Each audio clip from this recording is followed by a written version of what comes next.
Okay, let's continue with part 2. So, oops, this is the practice assignment. So I've opened up the House Design Part 2 PDF. Rather than opening the House Design Part 2 Revit file, I'm going to continue with where we left off in our previous video. House Design Part 2. Okay, load the project, blah, blah, blah. This is a 2-page tutorial, so it's got 8 steps. Basically, we're going to load and insert some doors and windows.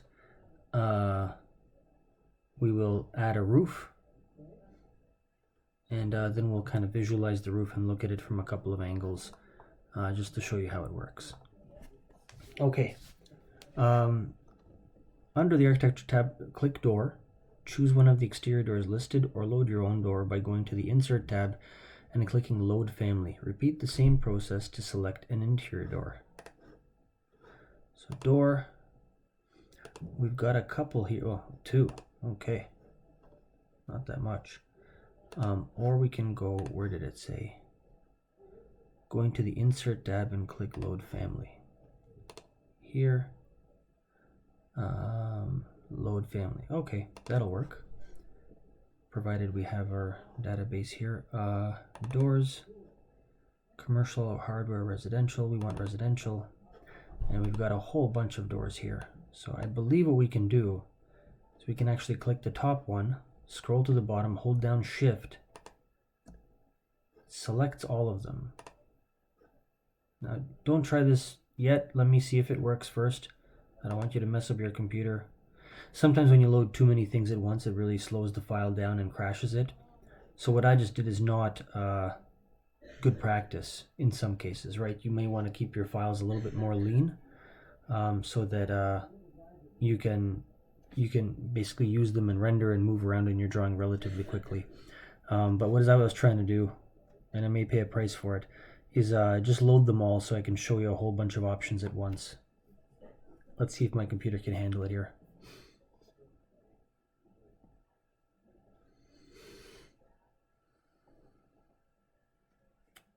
Okay, not looking good.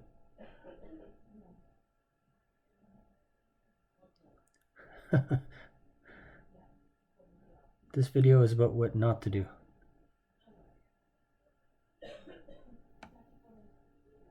I'm going to give it another 15 seconds here, and if it doesn't work, I'll cancel out of this.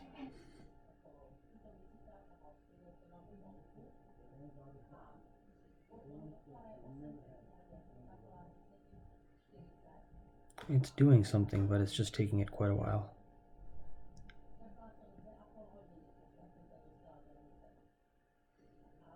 Okay, I don't think this is going to work.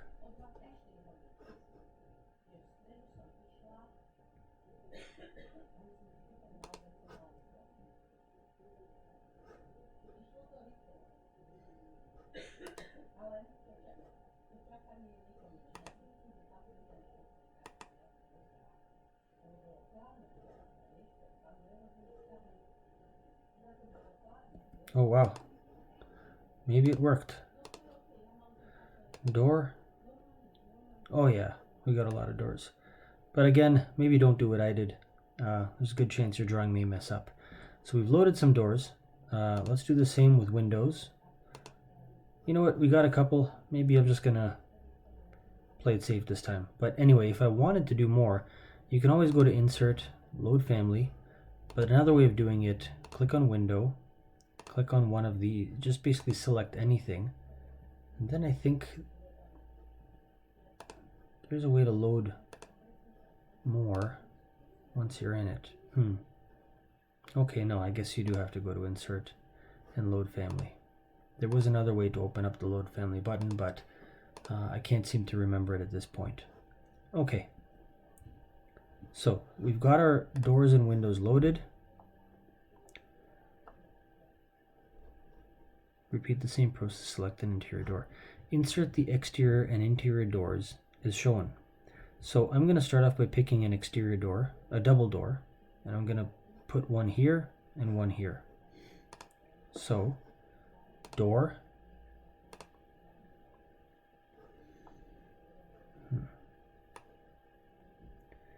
interior double door, interior double full glass door, garage door, exterior double full glass wood clad. Okay, so we've got one. I can pick that, and it'll even let me insert it here in this view, but I think I'd rather do it in the level 1 floor plan where I can try to center it in between those two columns. Let's see if it'll let me do that. It does. So 3,000, 3,000, plunk one in there, pop another one in here, done. Let's see which way those doors are facing. They're both facing upwards, and mine are facing upwards as well. Now if I wanted to flip them around and have them open outwards, I can click this button, which flips, oops. This horizontal arrow flips the stuff left to right. This vertical arrow flips it top to bottom. But again, I'm going to leave it the way it was because we had it right the first time. So we've got that. Now, interior double doors. So we want 1, 2 interior double doors. So I'm going to go back to door.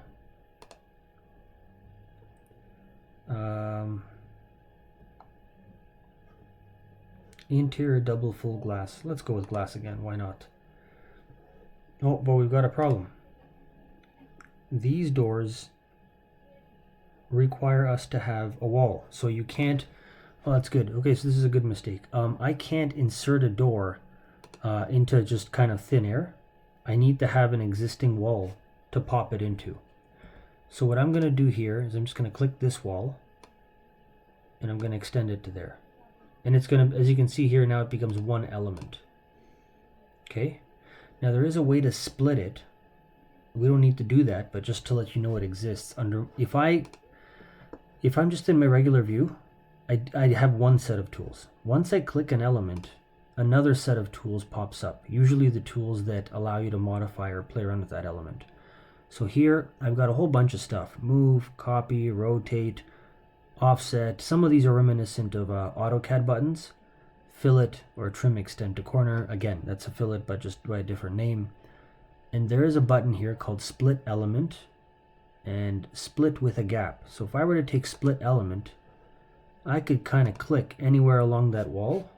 Now I'm going to hit escape, and it turns it into two walls. See that? Now I'm going to hit undo, Control Z, because I don't want that to be two different walls, but just to let you know, you can break elements apart as well. So I'm going to make this one long element again. Back to here, we want two interior doors, architecture, door, double glass, boom, and boom. Okay, which way are they facing? They're already facing the correct way. We're good to go. So now we want some single doors. We want one here, one into each room, essentially. I guess we have some kind of a division line here, making it two doors. Perhaps it's a stairway or something later on.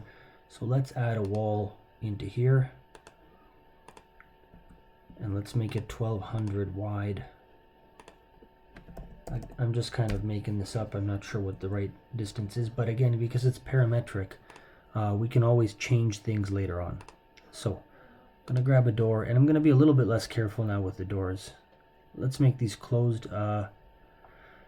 Enough glass. So let's make these regular doors, interior single wood panel door. And I'm just going to go around popping these ones in. I'm not going to worry too much about where they go. You guys, I'm assuming, can match it to the drawing when you have time. I don't want to take up your time going back and forth between my Revit screen and my PDF, doing something that you already know how to do. So I'm just going to quickly try to get this right once. So that one's inside, inside, inside, inside, inside, inside, inside, inside, and that one's outside. So they're all in. All the doors open inwards into the room except for that one. This one is correct. Correct, correct. Let's flip this one. There we go. Let's flip this guy. Flipped. All right. Good enough. Under the Architecture tab, click Window. Choose one of the windows listed or load your own window by going to Insert tab and clicking Load Family. Sure, where do we want these windows? So I'm just going to try zooming in a little bit. You can see these little rectangles in the wall construction. Those are notating windows. So we've got them all around the perimeter here. So we have 1, 2, 3, 4. Each of the corner rooms has 2, and each of the center rooms has 1. So let's go back. Let's click on window.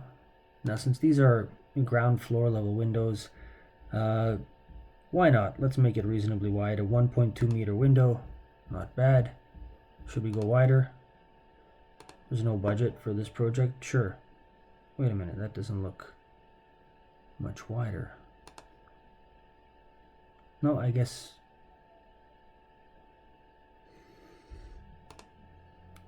Does 915 indicates, I guess, the width, not the height.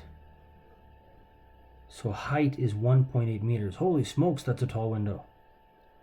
Width is 915. Okay, that's a little bit taller than I meant for it to be. So we're gonna make this one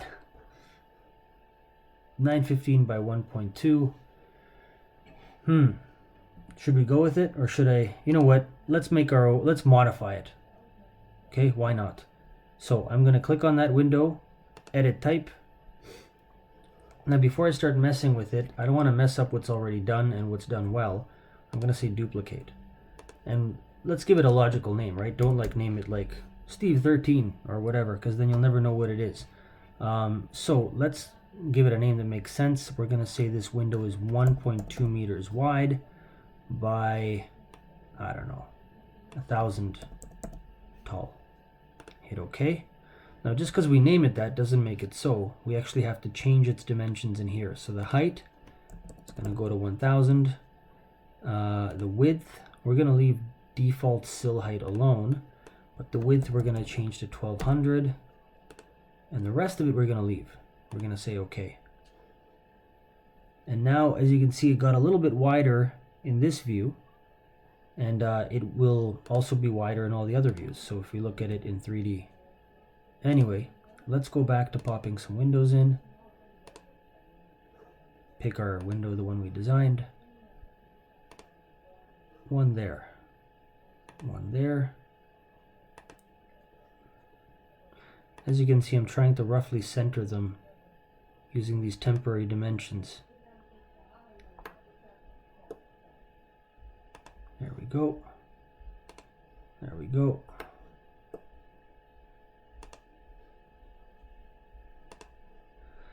I think we're done. I'm going to hit escape.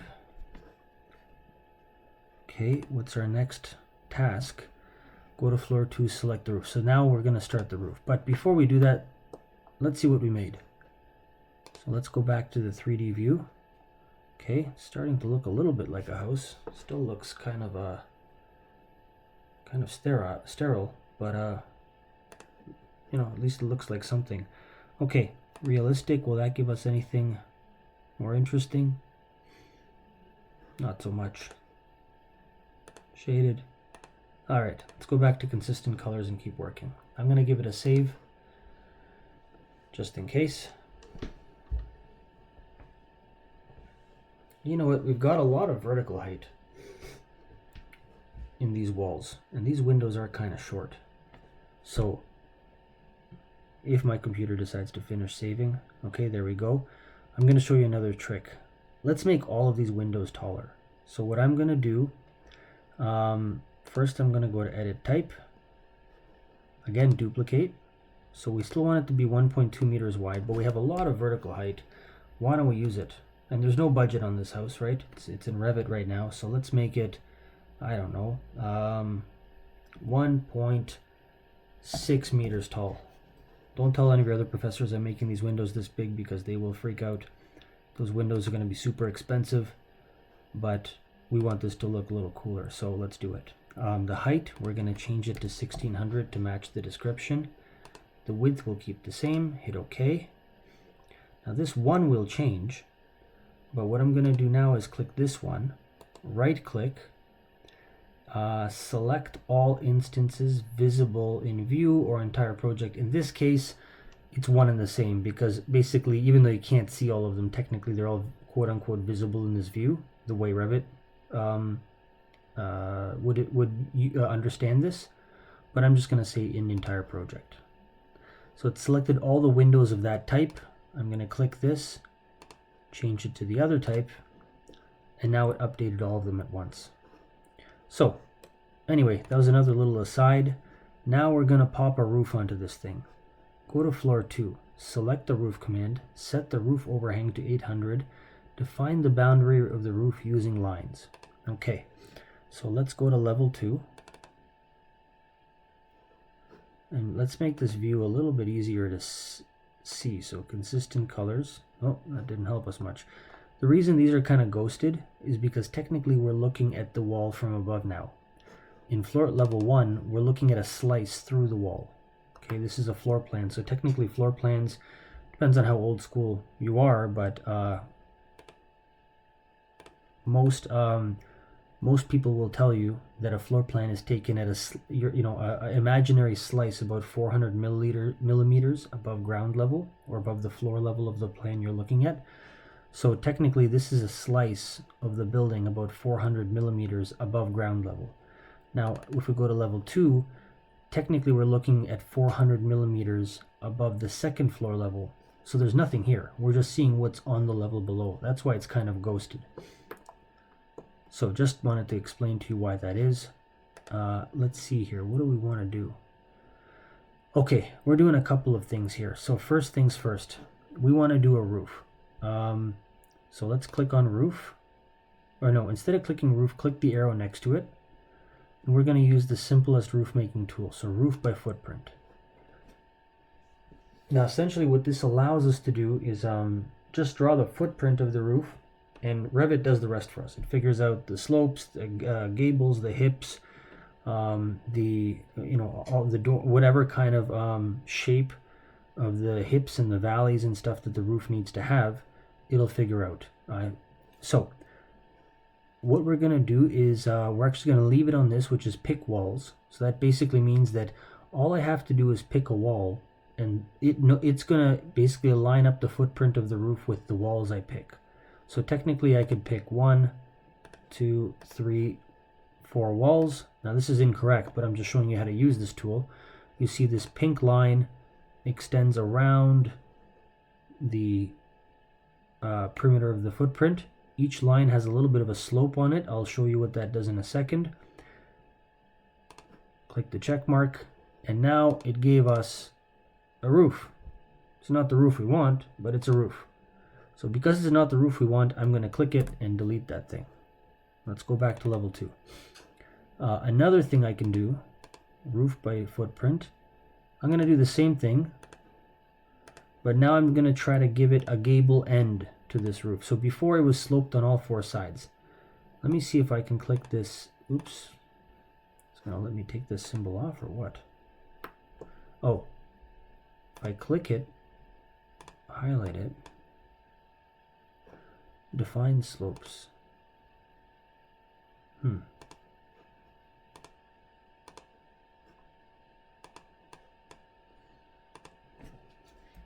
Escape. Okay, now I've clicked it. Uncheck this. There we go. And I've removed that triangle. So escape twice, click the line, uncheck define slopes. And now these 2 faces are not sloped. So Revit's going to figure it out a different way. I'm going to go back to this, and it gives us kind of a gable end. Now it's still open, you can see right in, so it doesn't work very well. But that's how we could get kind of a barn style roof on this thing. Gives a nice high cathedral ceiling throughout the whole space. Again, not the roof we want, but just showing you how to, manipulate or play with this tool. Back to level 2. Let's do it properly this time. So we're going to click on the roof, roof by footprint. Now I think it said do 800 overhang. There we go. Overhang. 800. Okay. Now what I'm going to do is I'm just going to click all four sides. You can see it's overhanging a little bit. And that's going to give, I'm not going to click the check mark and show it to you at every step. You guys can do that on your own if you want. But basically you'll see that it now has a bit of a soffit underneath it. And then the roof has a bit of an overhang and it springs from the edge of that pink line. But we're still missing something here. In this drawing, it wants us to extend the roof over top of those columns. See that? So we've got to get this roof drawn a little bit further out. So what we're going to do is I'm going to say pick line. Or maybe draw line. Can I pick walls? No, it's not going to let me do that. Not going to let me pick a line. So I'm going to draw it. I'm going to draw it from here to here. From here to here. And from here to here. Escape twice. Now this also has some kind of offset to it, but it's not exactly clear what the offset here is. Strange. And the offset is more here than it is here. This drawing isn't great. So we're just going to make it up. We're going to do it our own way. It looks like this is all consistently offset by the same amount as it is here, which is 800. So we're going to say that's it. We're just offsetting everything by 800. Whoever drew this, which happens to be me, can go fly a kite. We're going to do it our own way. Okay, so what we're going to do now is we want to now offset this 800. So I'm going to click, just like in AutoCAD, the offset button. Offset by 800. And I'm going to click this line, and this line. Now you can see it kind of tried to be smart and it connected the corners for me, which is nice. Now I'm going to delete these lines. Now, if I wanted to finish here and hit the check mark, it's not going to work. When I hit this, it's going to freak out. Lines cannot intersect each other. The highlighted lines currently intersect. I'm going to say continue. Basically, if it's doing a roof by footprint, which is what we're doing, we're sketching out the footprint of the roof. It has to be one continuous line. It cannot be two or three shapes together. In other words, it cannot have this part right here. It's just the way the math works and Revit tries to build the roof. It has to be one, basically a polyline, like a continuous shape. So what I need to do here is I need to trim this part out. And that's exactly what I'm going to do. Trim from here and here. Nope, that did not work. Okay, I think I'm going to have to splice. The trim command is a little bit wonky, different in Revit. So I think what I'm going to do instead is split it. I'm going to split it right here, and I'm going to split it right here, hit escape twice, click that segment, and delete. Now if I wanted to hit the check mark, it would work. But I'm not going to because we want to do the same thing up top. Because the reason it would work is because now it's one continuous line. So let's do the same thing up here. I'm going to grab my line button. I'm going to go from here to here, escape, here to here, escape, outline both of these little canopies. Go back to my offset button. It's already set at 800. Perfect. This is gonna sort of fillet the corners for me because it's nice and smart about that. I'm gonna delete these extra lines. We don't want those. Okay, relax. Delete, delete, delete. Split 4 times. There we go. All right, knock this stuff out. That's a pretty good looking roof. Okay. I think we got it. I think we're in business. All of these things have triangles on them, so they're all sloped surfaces. I think we're ready to go. So we're going to hit the check mark.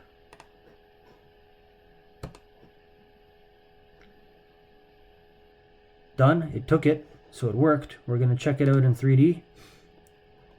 And it looks pretty good to me. As the guy I work with says, it's Hundo P.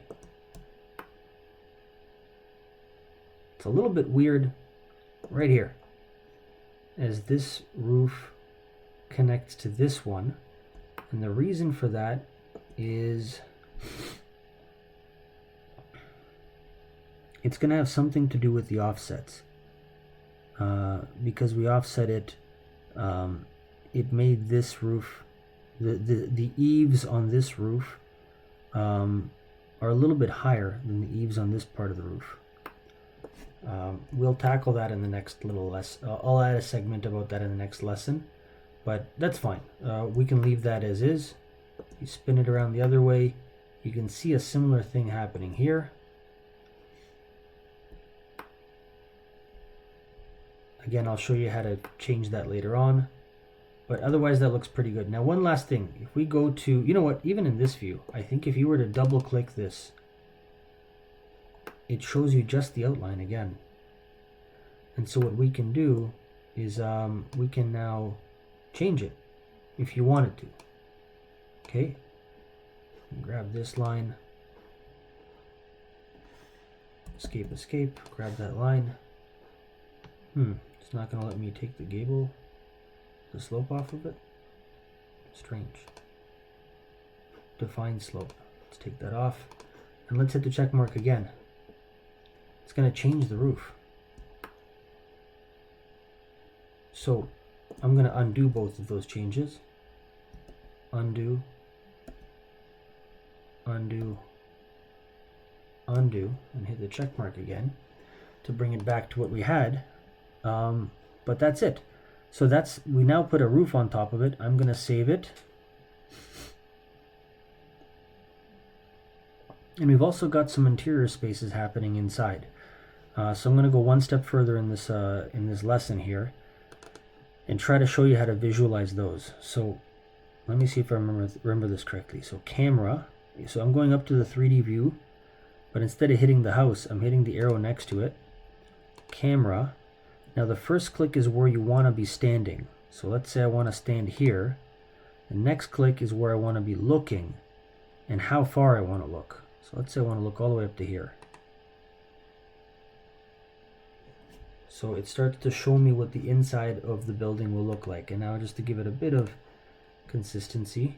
And now in this view, if I hold down, I can orbit around. So if I hold down Shift and the scroll button, it should, holy smokes, it should let me, looks like I'm drunk moving around in this space. But holy, okay, never mind.